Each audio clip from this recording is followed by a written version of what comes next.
My name is Colin Mahood, and welcome to Sunnyside Sports Waxing Clinic. I'm going to be doing a waxing clinic with Toko ski wax and Rossignol skis. And before you actually start waxing, some of the most important aspects are to have the right equipment. And I've got a couple things set out here. The first is a good platform for your skis. You need to have them stable and at the right height for you in order to work on them properly. And a good ski-specific waxing bench will do that for you. And in addition to that, you also need good lighting. If you can't see what you're doing, you won't always do as good of a job as you could be. And you also need proper scrapers. First is a regular plexiglass scraper, and you want it to be sharp. Not too sharp, but sharp enough so that you're not working too hard to scrape the wax off your skis. In addition, you need a groove scraper, and this will make your life a lot easier trying to get the wax out of those grooves. And you also need brushes. I've got 3 brushes here. The most common would be your typical nylon brush. This can be used for almost all waxing purposes. The copper brush is great for before you wax to help open up the structure in the skis, clean out any of the old wax, any of the dirt that's in there. And a horsehair brush is a good finishing brush for getting all the wax out of the structure. And just having some of these tools will really make your life a lot easier. Another piece of equipment that is very important is your wax iron. You can see this has a nice thick base, and that means it holds its temperature really well, and the temperatures don't fluctuate like they would in a typical household iron. And of course you can see there aren't any holes in there that'll get clogged with wax. So these pieces of equipment will really make your waxing a lot easier. The first step towards preparing your skis for waxing would be to make sure that they're clean. If you have any old, dirty wax on the bases, or if you've been skiing in dirty snow, you're going to want to make sure that the ski base is free of any of that stuff before you put fresh, clean wax on. And the easiest way to do that is with a metal or copper brush, which Toko makes. And basically you just brush down the ski tip to tail, and you just want to get any of that old wax or dirt off of it. It'll help clean out the structure on your base. A few passes should do. And then the ski is pretty much ready for waxing. Go through the wax application process, and what you're going to want to do is make sure that your iron is set to a temperature that's appropriate for the wax that you're using. If you have a colder wax, you're going to want a higher iron temperature, and if you have a warmer wax, a softer wax, you're going to want a slightly cooler iron temperature. I'm using a yellow right now, which is a fairly warm, soft wax. So my iron is set fairly low. You're going to see that it is going to smoke just a little bit, but that's alright. There's almost no way to avoid that. You just don't want too much smoke.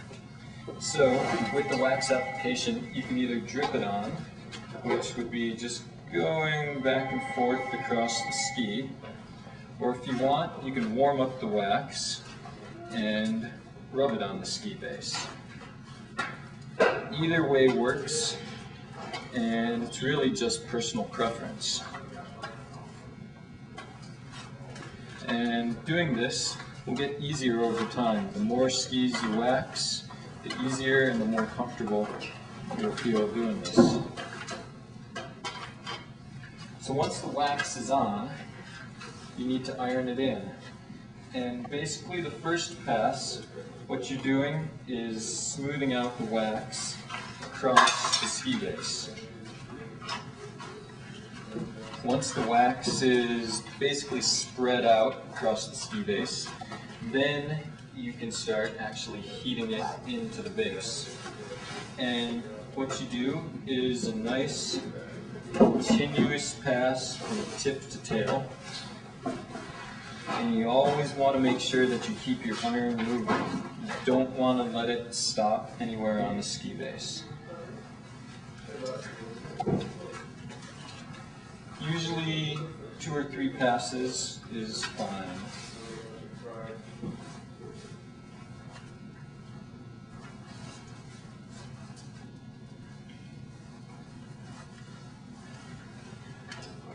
And there we are.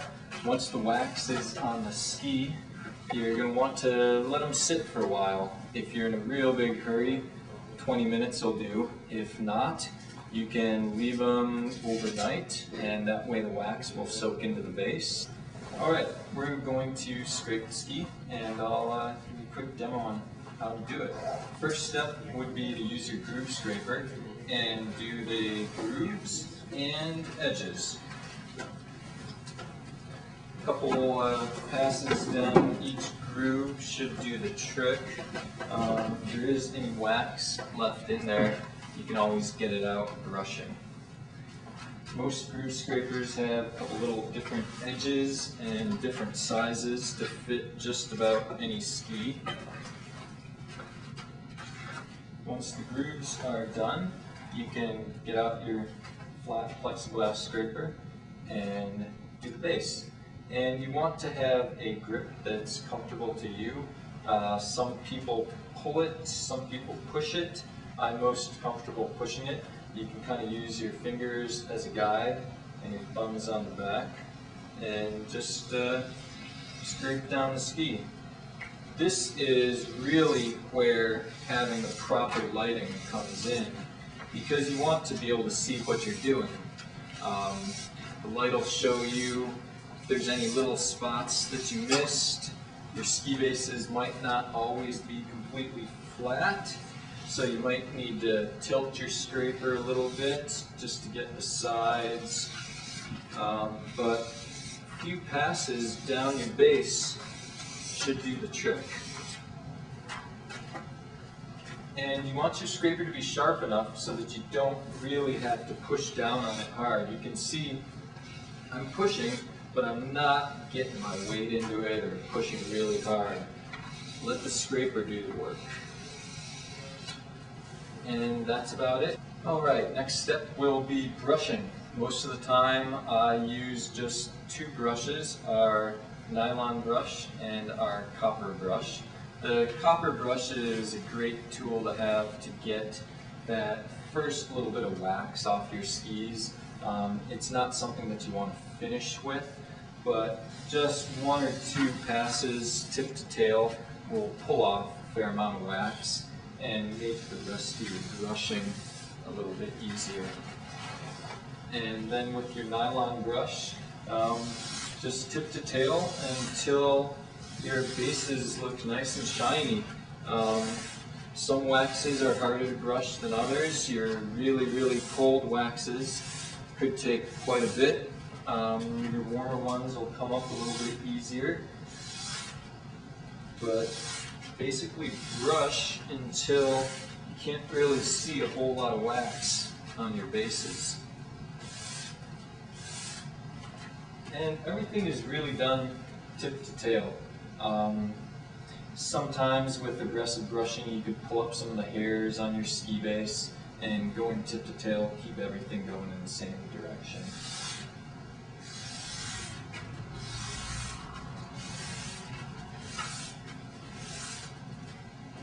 And that's about it. If you're going to be racing, you can always brush a lot more. If you're just going out to ski, a little bit of brushing to get all that wax off will be just about fine. And you can probably see the bases are nice and shiny.